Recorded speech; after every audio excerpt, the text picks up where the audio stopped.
Bismillahirrahmanirrahim students. This is Oxford Math 2 और इसमें हम एक्सरसाइज करने जा रहे हैं बेटा 6A and the question 2 we are going to discuss 2 and onwards. Question 2 is a florist buys roses at $18 per dozen. If she sells them at $1.20 each, express her loss as a percentage of her selling price. ठीक है, florist means कि वो जो फूल बेचते हैं उनको florist कहते हैं।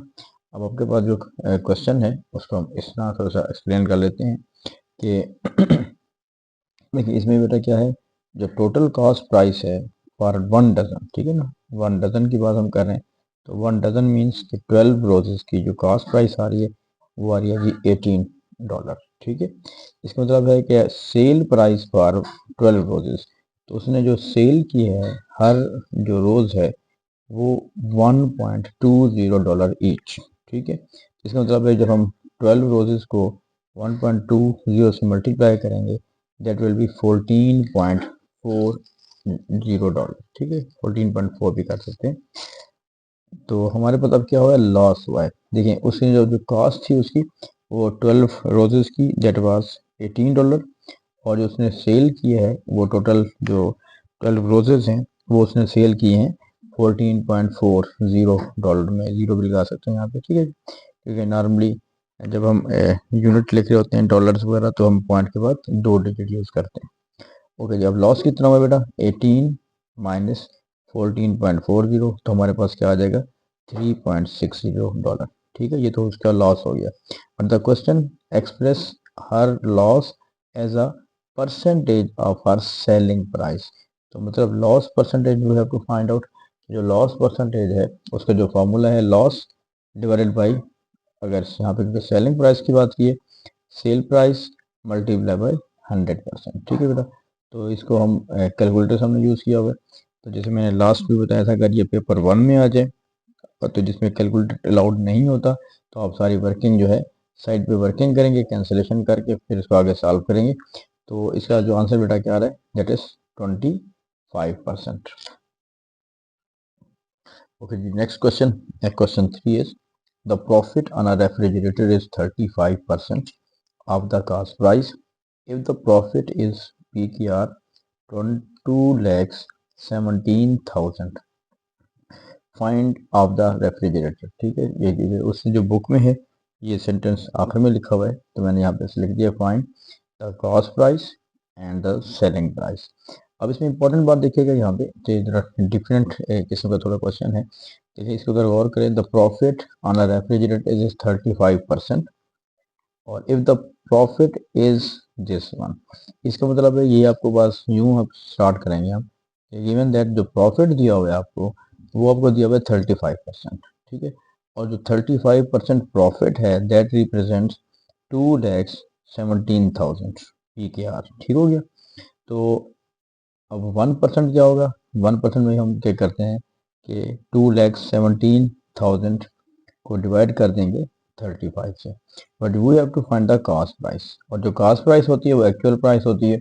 जो एक्चुअल प्राइस होती है वो बेटा क्या होते हैं 100%, तो means 100% represents 2,17,000 divided by 35 multiply by 100। तो इसके जो मल्टीप्लाई करेंगे, अगर हम इसको इससे भी कैंसिल कर सकते हैं, 7 से 7 5 ज़ार और 7 3 ज़ार 21, 7 1 ज़ार 7 कैंसिल हो जाएगा, 1000 5 1 ज़ार 5 20 ज़ार। तो अगर इसको मल्टीप्लाई करेंगे 31 को 2 से दैट विल बी 62, और जितनी जीरोस बन रही हैं आपके पास 1 2 3 4, तो ये हमारे पास आ रहा है 6,20,000, ठीक है जी।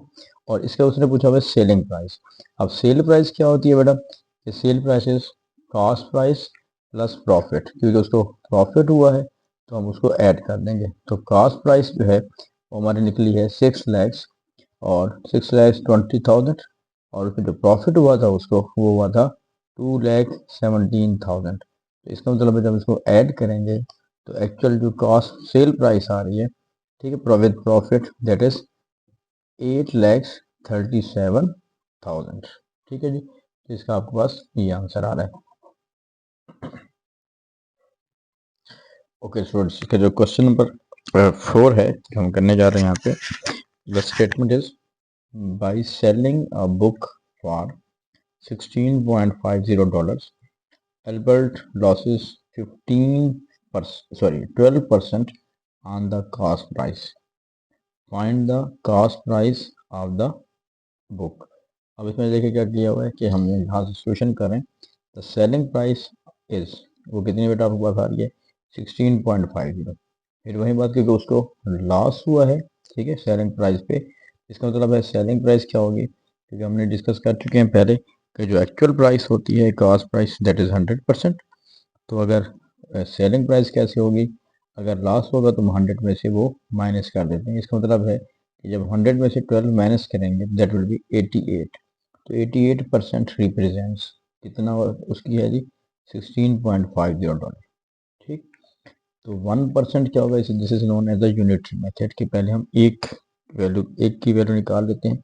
तो हम 88 को यहाँ पे डिवाइड करेंगे, but we have to find the cost price of the book. तो कॉस्ट प्राइस जो होती है वो ओरिजिनल प्राइस होती है। तो जो ओरिजिनल प्राइस है, एक्चुअल प्राइस है, वो आपके पास क्या है जी 100%। तो 100% represent 16.50 divided by 88 multiply by 100 करेंगे। तो जिसको जब सिंप्लीफाई हमने किया है तो दिस आंसर इज 18.75।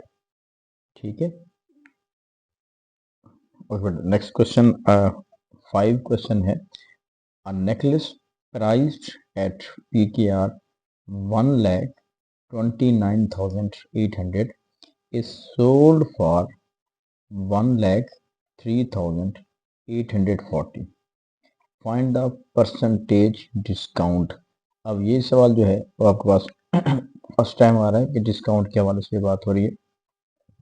नॉर्मली इस क्वेश्चन में यूं होता है कि जो इसने लिखा हुआ है the necklace priced at this, इसका मतलब होता है कि जब हम किसी बड़ी शॉप में जाते हैं तो कोई भी आइटम होता है उसके ऊपर टैग लगा होता है कि इसकी ये प्राइस आपके पास आ रही है। ठीक है, तो उसको हम कहते हैं मार्क प्राइस। क्या कहते हैं बेटा, मार्क प्राइस, जो टैग लगा होता है। ठीक है, तो उसी को बेसिकली वो कास्ट प्राइस की हम बात कर रहे होते हैं। तो कास्ट प्राइस जो है या मार्क प्राइस जो है वो है आपके पास 1,29,800। लेकिन अब उसकी बात हो रही है कि उस इज सोल्ड फॉर, उसको उसने सेल कितने का किया है, सेल किया है उसने 1,03,840। अब आप देख रहे हैं कि कॉस्ट प्राइस ज़्यादा है और जो उसकी सेल है वो कम हुई है। तो दिस इज बेसिकली डिस्काउंट, इसे हम कहते हैं डिस्काउंट। अब डिस्काउंट का फॉर्मूला जो है ये फर्स्ट टाइम यहाँ पे अप्लाई हो रहा है, इसको ध्यान में रख लीजिएगा कि mark price minus sale price, यानी कि जो चीज़ लिखी हुई है टैग लगा हुआ है वो कुछ और था, और उसमें से जो आपको सेल किया गया है वो हमारे पास कुछ और है। This is the discount. तो मार्क प्राइस जो थी वो इतना था 1,29,800, उसमें से जो सेल की है 1,03,840, उसको माइनस करेंगे तो डिस्काउंट आपके पास हो गया 25,960। ठीक है, this is known as the discount. Clear होगी बात, ये भी इतनी रियायत उसने दी है। अब क्वेश्चन ये है कि उसने ये नहीं पूछा कि डिस्काउंट कितना हुआ है, उसने पूछा फाइंड द परसेंटेज डिस्काउंट। अब डिस्काउंट परसेंटेज का जो फार्मूला है बिल्कुल उसी पैटर्न पे जैसे हम profit percentage, loss percentage use करते हैं। तो डिस्काउंट परसेंटेज का बेटा फार्मूला जो है इसको ध्यान में रख लीजिएगा, discount divided by mark price जो ओरिजिनल प्राइस होती है, ठीक है, मल्टीप्लाई बाई 100%। यहाँ पे उसने मार्क प्राइस का वर्ड यूज नहीं किया, लेकिन आगे कुछ क्वेश्चन में वो यूज करेगा। लेकिन ऐसी कंडीशन में जहाँ पे डिस्काउंट होता है तो असल में जो कास्ट प्राइस होती है यानी जो एक्चुअल प्राइस होती है वो मार्क प्राइस होती है, और जो सेल प्राइस होगी वो डिस्काउंट के बाद। ठीक, तो डिस्काउंट हमारे पास कितना आ गया जी 25,960, और जो मार्क प्राइस थी या जो एक्चुअल प्राइस थी दैट वाज 1,29,800 मल्टीप्लाई बाई 100%। जब इसको हम 0 से 0 कैंसिल कर दें, सिंपलीफाई किया, इसको डिवाइड किया, तो हमारे पास आंसर कितना रहेगा 20%। ठीक है, उम्मीद है कि आपको ये जो क्वेश्चन हमने आज डिस्कस किए हैं question number 2 to up to question number 5 ये क्लियर हो गए होंगे। अगर कोई भी प्रॉब्लम हो बेटा प्लीज़ कमेंट बॉक्स में मुझे डिस्कस कीजिएगा, ठीक है। और मेरे चैनल को प्लीज़ सपोर्ट करें, इसको सब्सक्राइब कर दें, लाइक कीजिएगा और कमेंट में लाजम लिखा करें कि ये चीज़ समझ आ गई आपको, ठीक है जी। Thank you very much.